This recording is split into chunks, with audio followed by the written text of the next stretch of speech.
Now we have Amber Hewitt coming up. She is the campaign manager for offshore wind energy.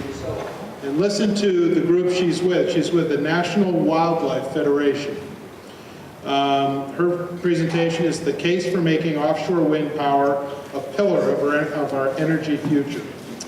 Amber Hewitt is as we said, she started her career in the National Wildlife Federation's National Advocacy Center in Washington, D.C., before returning back to her hometown of Newburyport to focus specifically on advocating for the responsible development of the nation's largest untapped clean energy solution, offshore wind power. For 6 years, she has worked to advance state policies in the Northeast that will both help launch a robust U.S. offshore wind industry and ensure wildlife habitat and communities are protected throughout every stage of development. Amber graduated from the University of Massachusetts with a BA in political science and a BS in earth systems. Please welcome Amber. All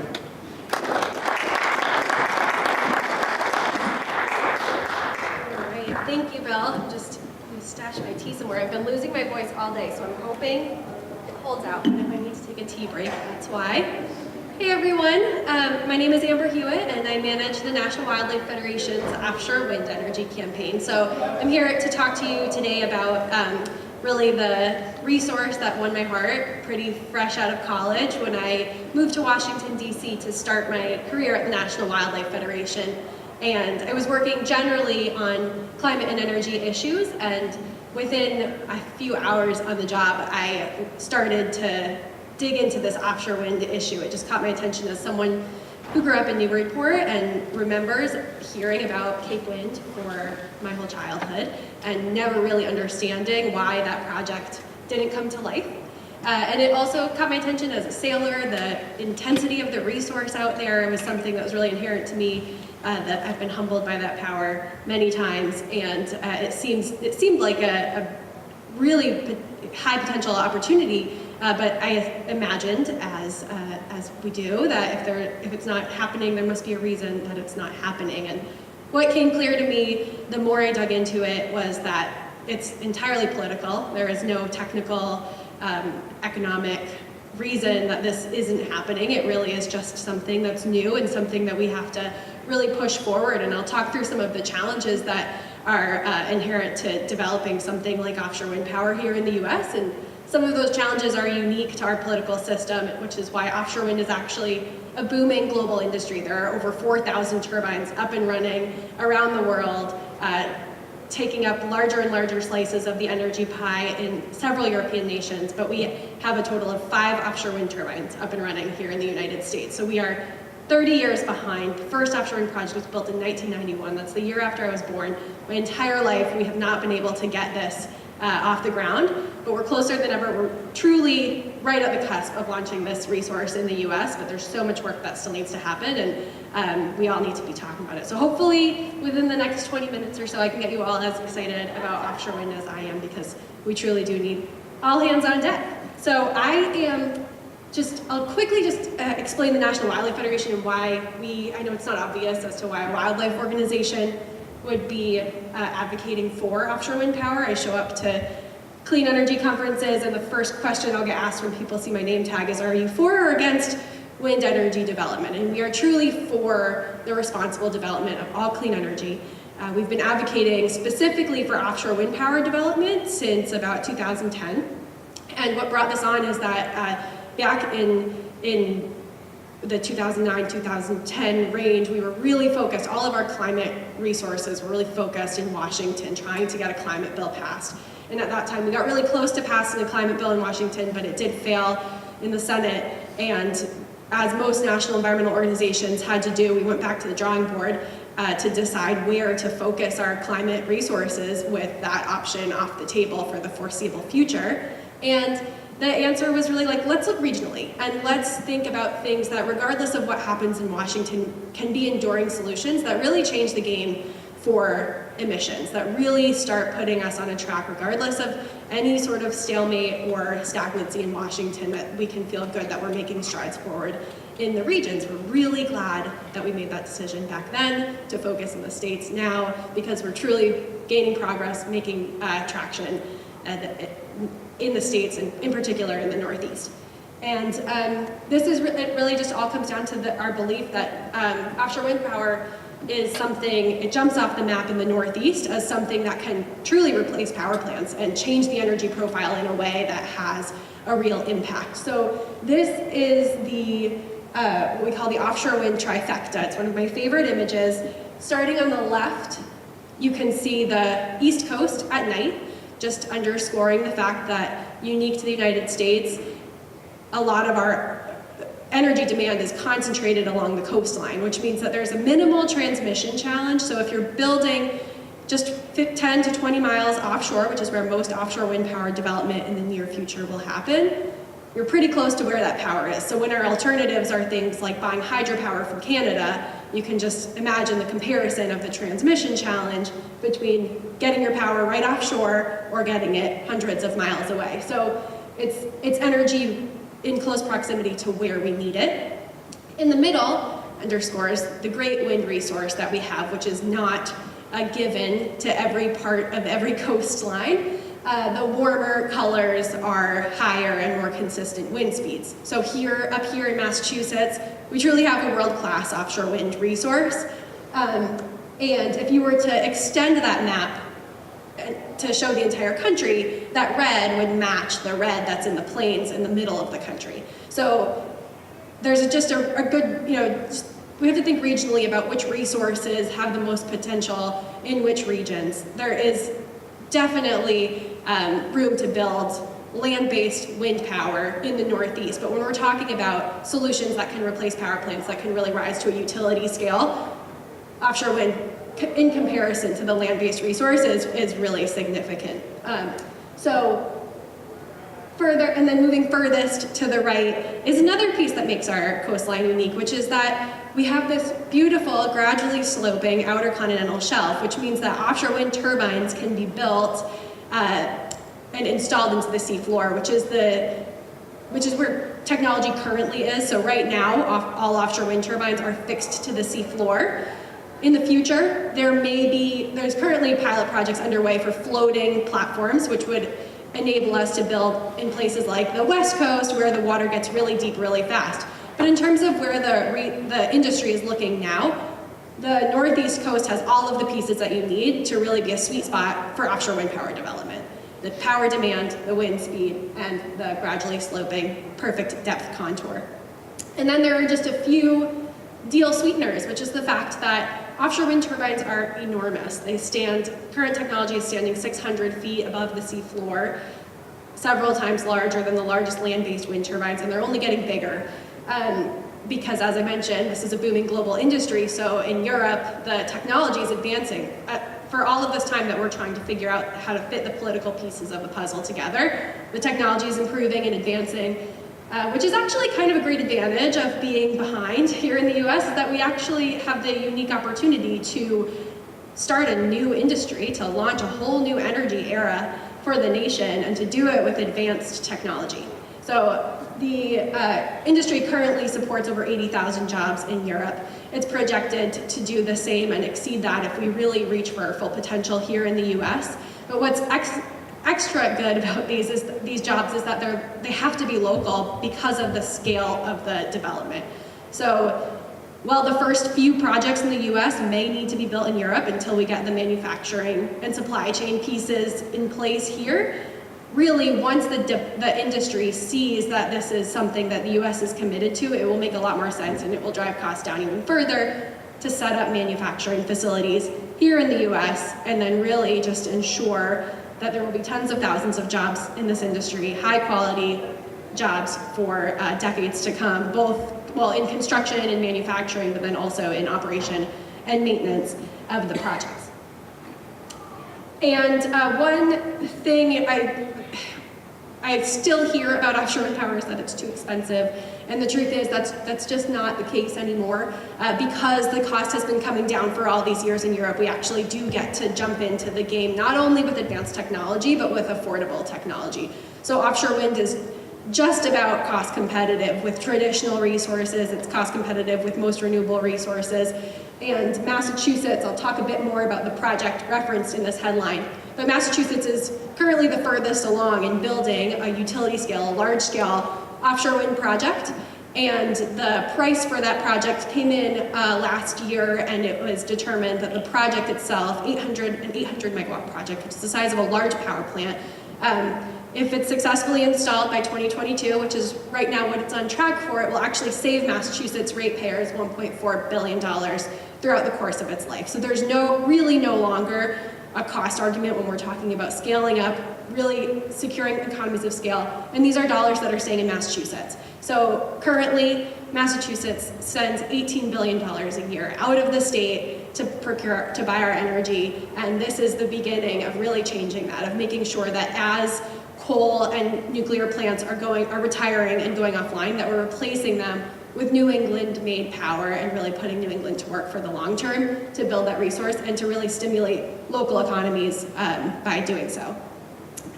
And finally, in terms of the benefits of offshore wind power, I'm here at the National Wildlife Federation.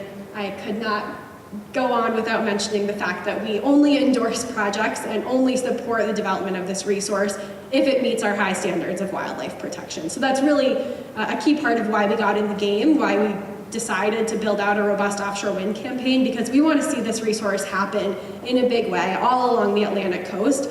And there's, of course, some really treasured marine wildlife and habitat in that space. This here is a North Atlantic right whale. They're critically endangered. There are just about 400 of them alive in the world today. We can't spare a single one. We can't have a solution to our climate crisis worsen the parallel crisis of species decline and extinction. So it's really important that we get these pieces right together. And we at the National Wildlife Federation work with partners at the Conservation Law Foundation and at the Natural Resources Defense Council to negotiate agreements with every offshore wind developer that's coming into the game to get them to do what we believe is needed to ensure that these species are protected throughout development.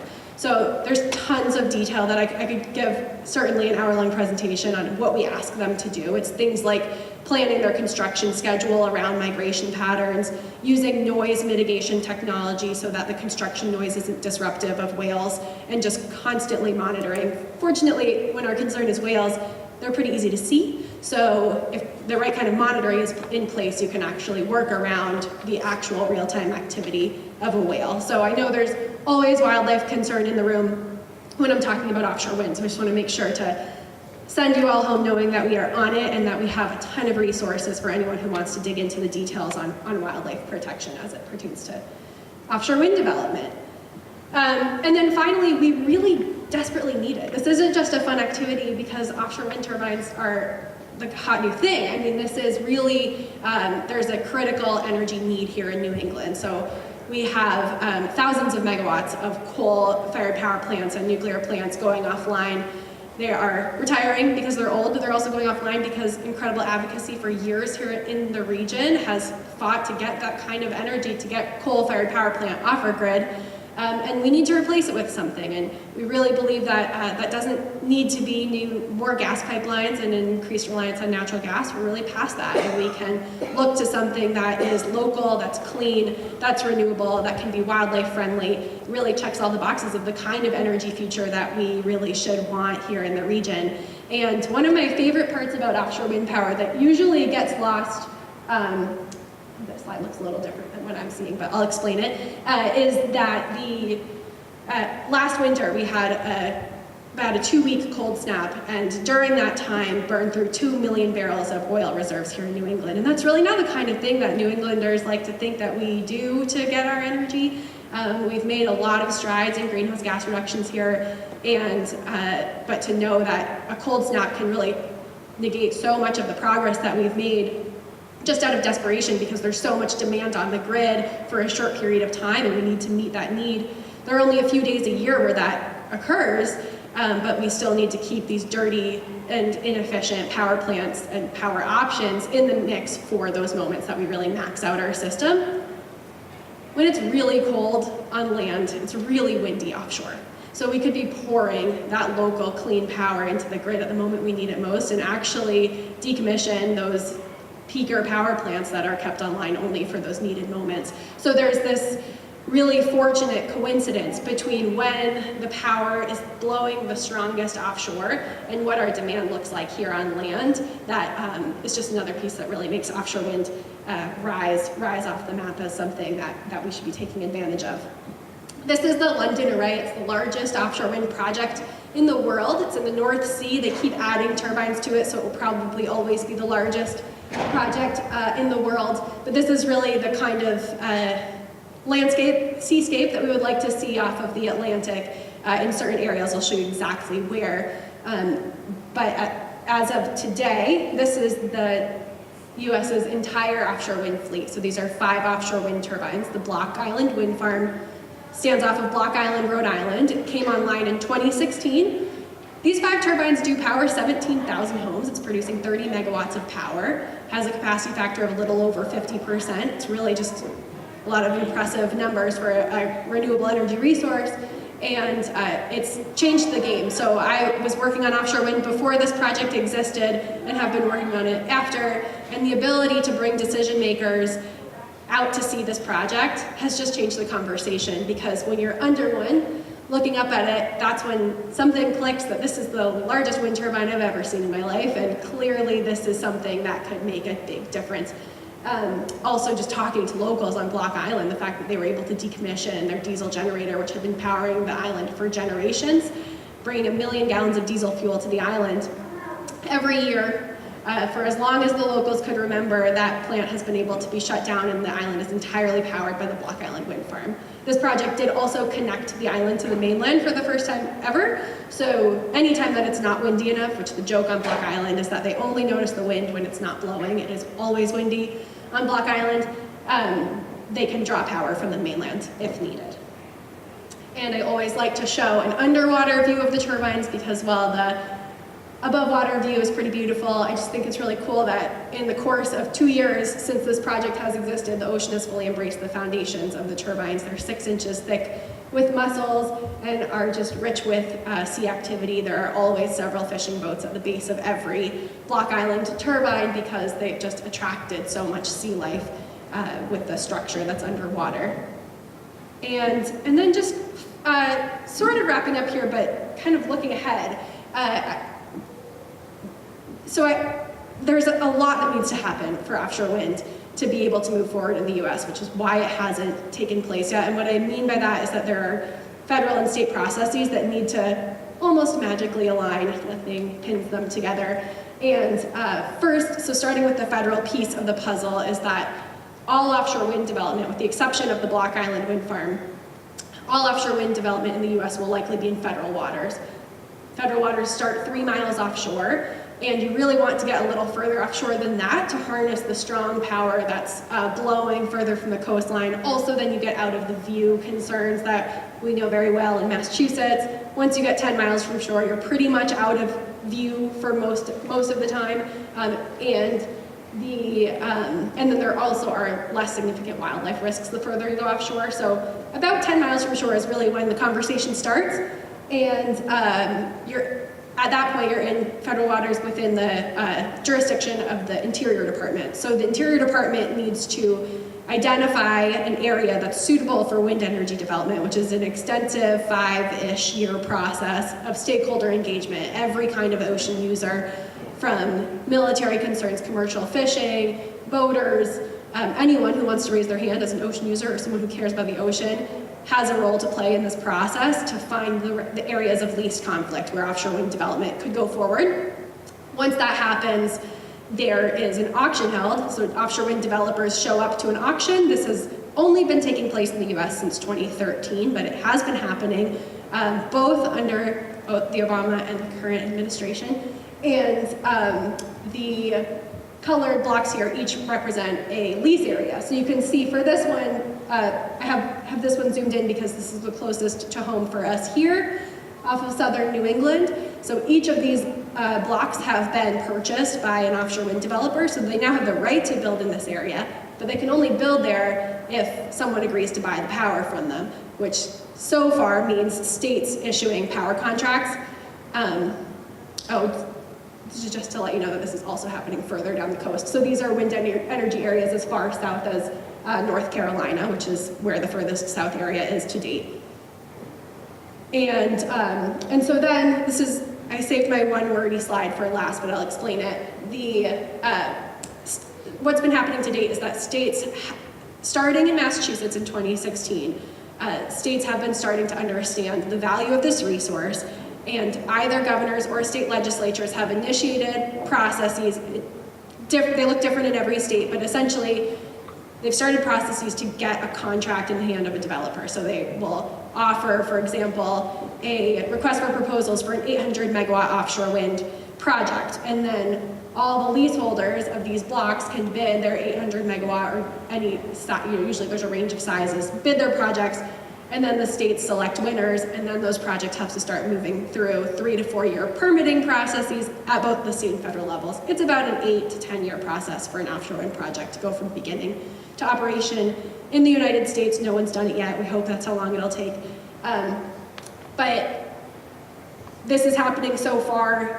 The numbers that I'm talking about are all words on a page so far, but they are varying degrees of significant, and I can answer any questions after the presentation if anyone wants to dig into a specific one of these projects, if you're curious.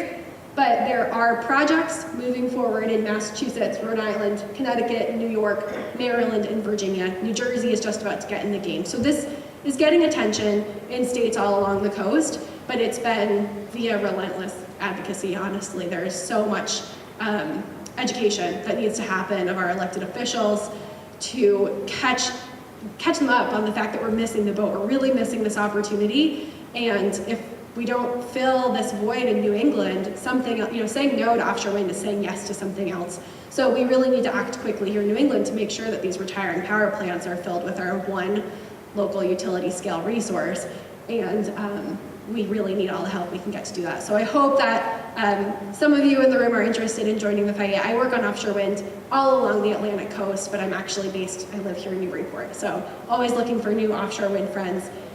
Here's my contact info. Please stay in touch. And I don't have a couple of minutes to take questions. Sure. I was planning to take questions. No one's been doing that. But are there any questions? Oh, great. Okay, yes. How long does a turbine last?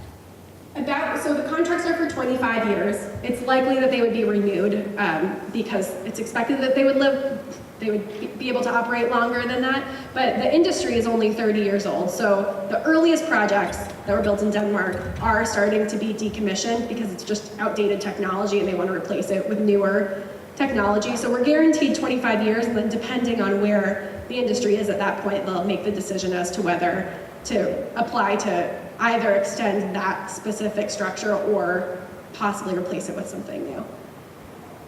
Yes? Why do you think there hasn't been any progress yet on the North Shore, basically north of the Cape? Yes. The Cape Cod, that is. Why do you think there hasn't been any progress yet extending from here up into Maine?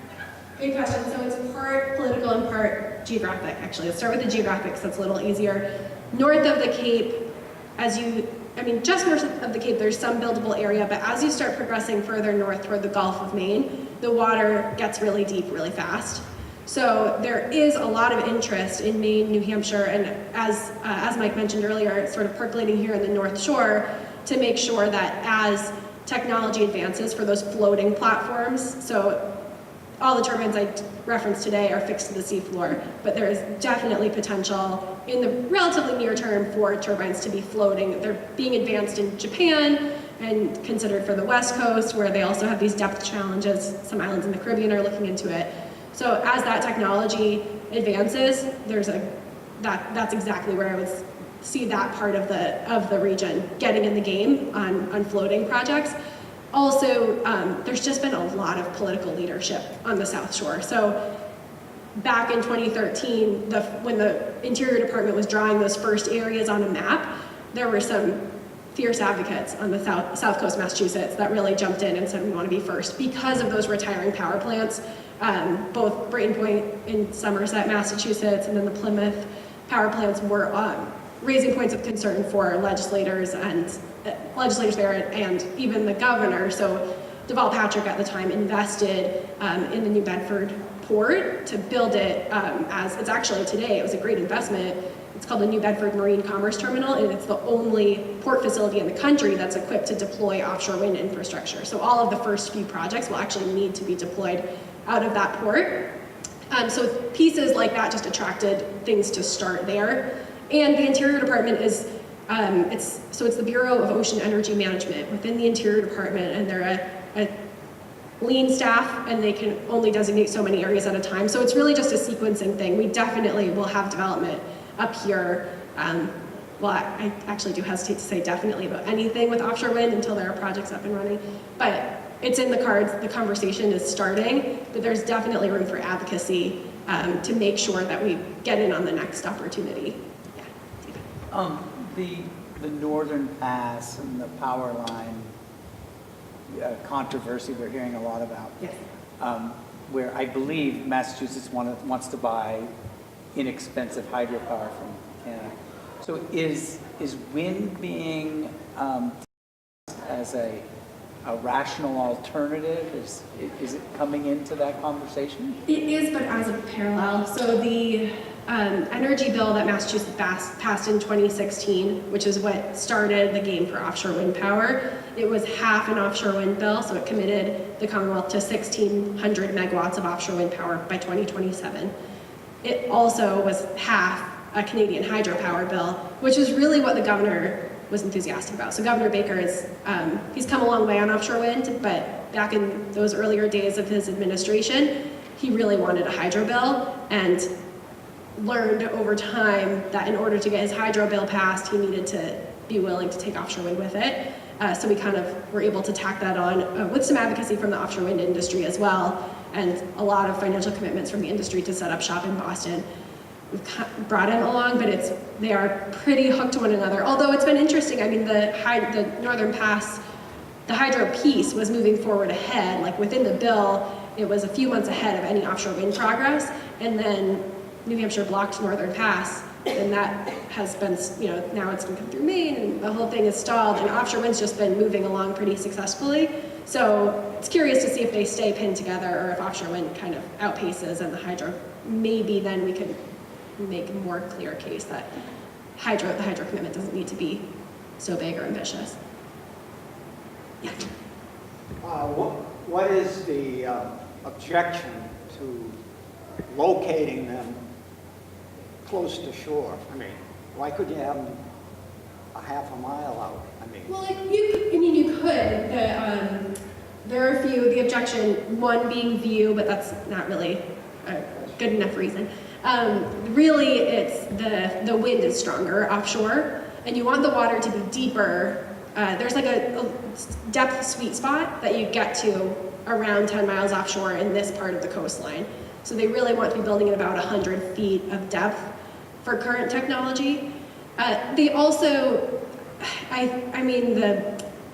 in terms of actually siting I spend a lot of time in offshore wind hearings at the state and municipal level, and there's so much opposition from fishing interests that I just think politically it would be really hard to get folks to agree to let that happen. Actually, in the Massachusetts legislation, it was required for no clear reason except for, I think, just the issue of popularity, that all offshore wind development under the statute needs to be at least 10 miles from shore. So I think there's just a lot of, Massachusetts is pretty protective of its coastline. The view from your beach is, it's a big factor, or at least an influential stakeholder group. No one else has. So are there functioning floating turbines now in Japan? Not in Japan. There's a pilot project, 5 turbines off of Scotland, that is producing 30 megawatts of power, and just reported a capacity factor of 65%. So it's crushing it. I really think, and that's coming back to your question, the further from shore, the stronger and more consistent the wind is. Floating turbines can go a little further from shore. It's a balance, because you want the least transmission challenge with the strongest wind. So right now that has us at about 10 to 15 miles, but everything will change when we're talking about floating, because there's less infrastructure in the actual turbines. So there could be a balance with a little further of a transmission piece. I think Oh, no, it says that exactly. Okay. Well, thank you all so much. Please do. This is my cell phone to call me.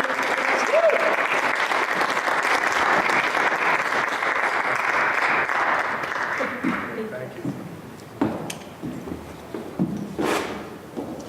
Well, thank you, Amber, for coming and sharing your thoughts on that. That was about the third time I've seen that presentation, and again, that first slide she led with was a fabulous opening for the discussion.